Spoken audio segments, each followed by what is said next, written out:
So hello guys, welcome back to my channel. आज चाहिँ म जाँदैछु खेत र खेतमा चाहिँ यो तपाईँहरूले सोच्नुहुँदैछ होला थाङ्ग्रा भनेर, तर होइन, बाख्रालाई टाट्ना बनाउनको लागि लिएर जाँदैछु। यस्तै एक बिटा चाहिँ हजुरबाले लगिसक्नु भएको छ र यो चाहिँ बाबाले लानु नै, अनि यो चाहिँ म लाने। अब चाहिँ हिँड्नुपर्छ।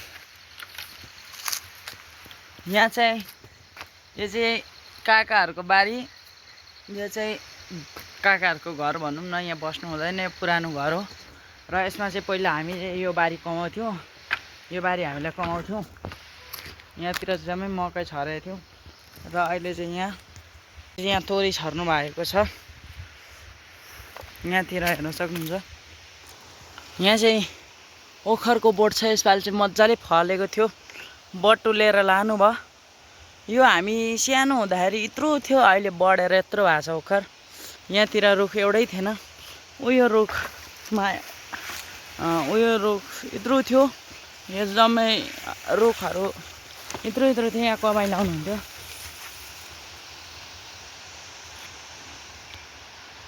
अहिले यहाँ चाहिँ अलैँची रोप्नु भएको छ। पहिला चाहिँ यहाँ मकै, कोदो, फापरहरू रोप्नु भएको थियो।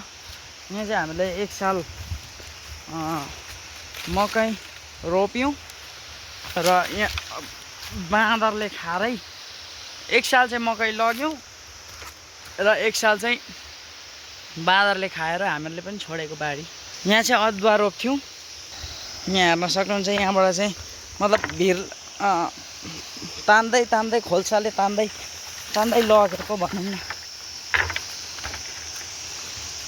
यसरी लगेको छ। यो काब्रोको बोट यहाँ थियो, अहिले तल पुरा छ। यहाँ चाहिँ हामीले रोप्थ्यौँ फापर, गहुँ। अहिले चाहिँ यहाँ जम्मै टोटल अलैँची लाउनु भएको छ। यसपालि चाहिँ अब निकाल्ने मतलब मसिनै रहेछ। परारको साल लाउनु भएको। यसपालि चाहिँ यहाँको चाहिँ निकाल्नु होला, यहाँको चाहिँ निकाल्नु भएको छैन, किनभने मसिनै चाहिँ निकाल्ने टाइम भएको रहेछ। र म चाहिँ खेत आइपुग्न आँटेँ भनौँ न। भारी बोकेर खेत आइपुग्न आँटेँ।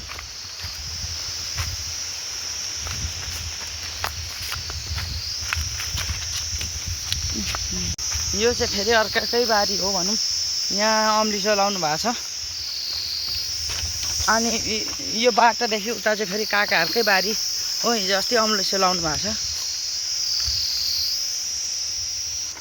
टेन बाटो चाहिँ यस्तै छ।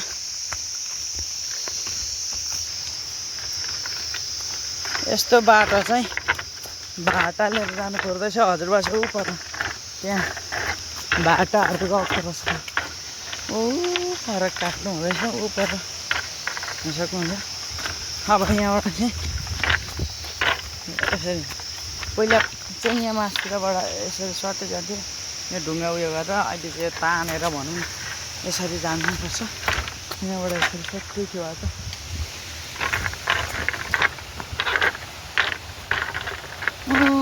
माथिबाट चाहिँ कुलो आएको थियो।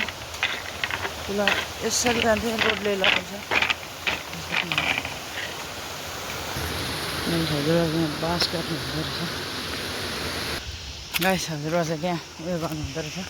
म पनि अब हजुरबासँगै जाने। र यो चाहिँ काजी खेत भन्छ। बा हो बा होइन थाहा छैन, यस्तो छ। यहाँ चाहिँ पुरै डाँडै थियो यस्तो। अहिले चाहिँ रोडले लगाएछ। माथिबाट लडेर है यो मौवा चाहिँ यसरी हरियै छ। यहाँ रुख चाहिँ जति खालि उत्तिसकै मात्रै छ। अनि एउटा पानी साथ छ यो, त्यति हो। नभए उत्तिस र चिलाउने मात्रै छैन यो खेततिर। त यो खेत चाहिँ नरोपेको झन्डै 15-20 वर्ष भयो होला। नभए चाहिँ यो जम्मै धान थियो, अहिले चाहिँ छैन। यहाँ उयो माथि पनि बारी हो, अहिले चाहिँ भत्केर आएर घाममै बनाएको छ। नभए उयोबाट यस्तो थियो बाटो, त्यहाँबाट छुट्टै न, त्यहाँबाट यस्तो जानु पर्थ्यो। मैले दिनभरि के गरेँ भन्दाखेरि त्यही हजुरबालाई त्यो बाँस ल्याउन सघाएँ।